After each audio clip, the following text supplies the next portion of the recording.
I'm 𝗟RA𝗵𝗵𝗲𝗃𝗃𝗃. I'm here at the 𝗪lina_Dietrich Bar at Merchant Payment Ecosystem, and I have been rounding up merchants and payment providers to meet each other for the very first time, and now is no exception. I've got Faheem here from Kinguin and Marco from Ixopay. Thank you guys for joining me. Thank you for having us.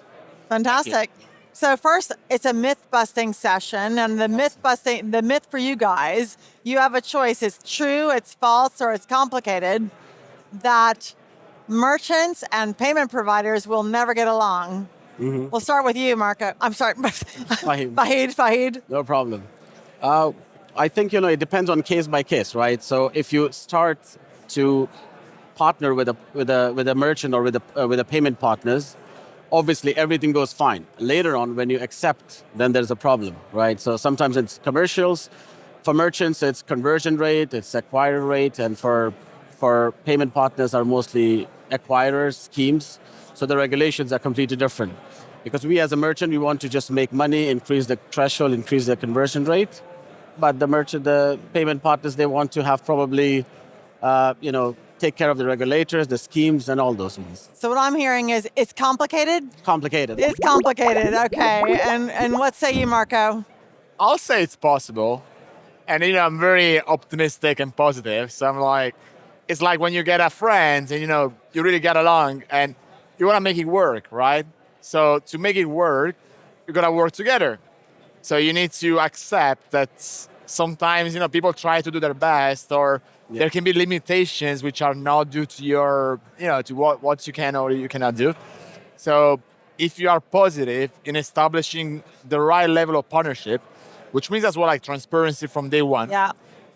Because like many people might come and give you solutions that are, let's say, a bit over what companies can actually do. Mm. Things can go pretty well.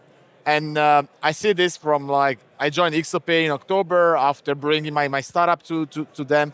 I see a lot of capabilities. So if people are really aware about what you can and you cannot do, and expectations are set in the right way, the relationship would be perfect and, or close to perfect.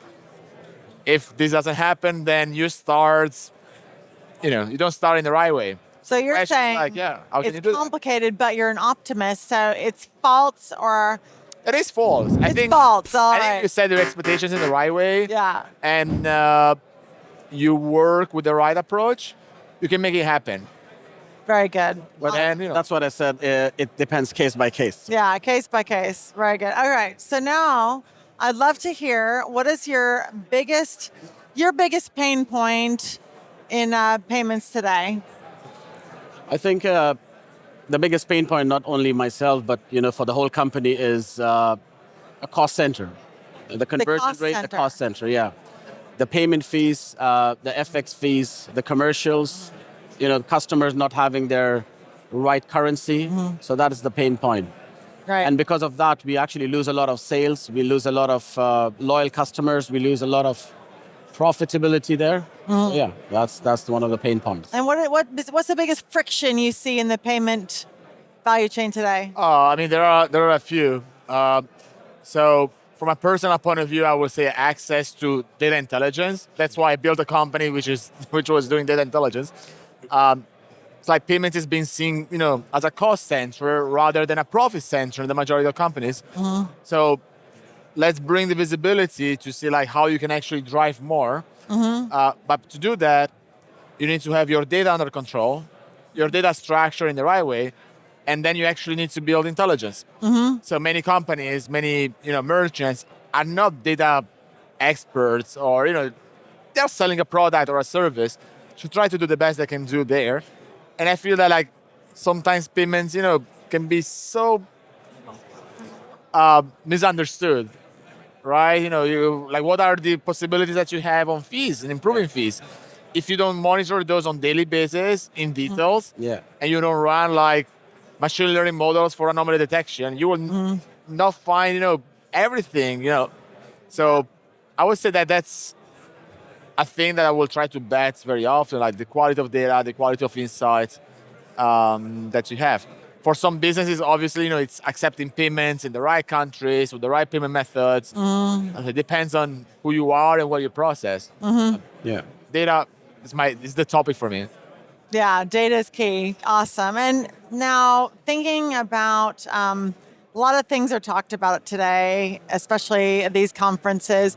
What is the most overhyped payment area today that you see? Overhyped or misunderstood? Well, the overhyped is obviously AI, and it's not only payments industry, but it's any other industry as well. So a lot of management, they would like to have AI implemented, whether it's on the payment orchestration or in other segments of the company. And I think if it's rightly utilized, the orchestration is done properly, the proper rules are set up, then only it makes sense.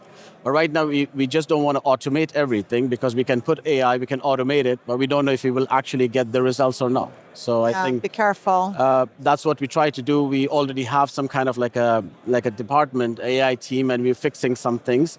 But at the start, if we start automating everything at the right time, it doesn't work. So we need to bend the rules, we need to study, we need to do some kind of intelligent mapping, and then only probably it'll work. So the overhyped is at the moment the artificial intelligence. What's your prediction on the timeline for when AI is going to take over the world?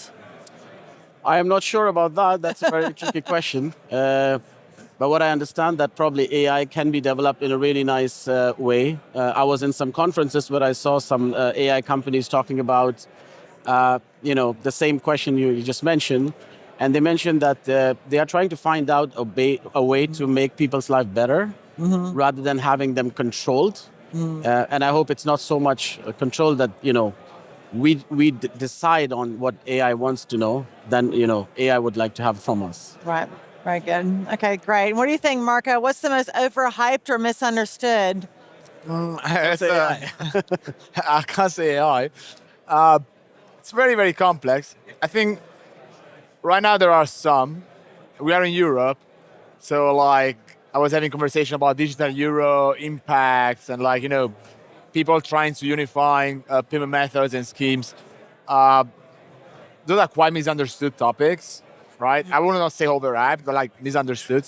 Sure, AI is a hype topic. I don't know if it's overhyped or underhyped, depending on the use cases. Because if you use AI in software engineering, for example, I think it can be a massive, multiplier to make people really efficient. When it comes to agentic commerce and similar, it's early days. Is it going to happen? Most likely, yes. Do we know how exactly it's going to happen? I think not yet. Yeah. Because there are multiple scenarios.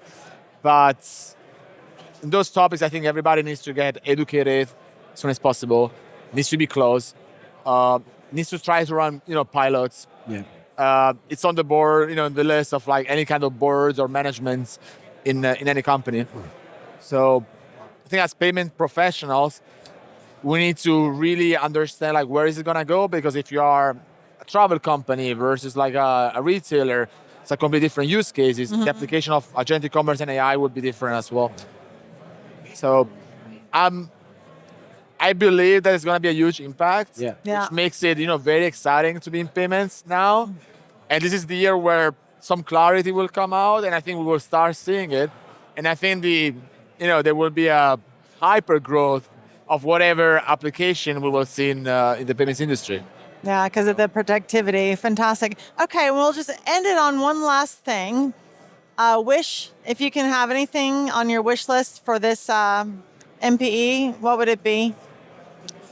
I would say, my wish would be to already know what we will discuss in MPE 2028 by learning this week, and talking with people and getting inspired.